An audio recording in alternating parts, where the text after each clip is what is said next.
The legend lives on from the Chippewa on down of the big lake they call Gitchagumi. The lake, it is said, never gives up her dead when the skies of November turn gloomy. With a load of iron ore, 26,000 tons more than the Edmund Fitzgerald weighed empty.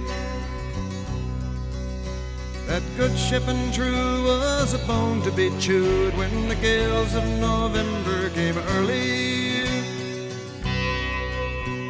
The ship was the pride of the American side, coming back from some mill in Wisconsin. As the big freighters go, it was bigger than most, with a crew and good captain well seasoned, concluding some terms with a couple of steel firms when they left fully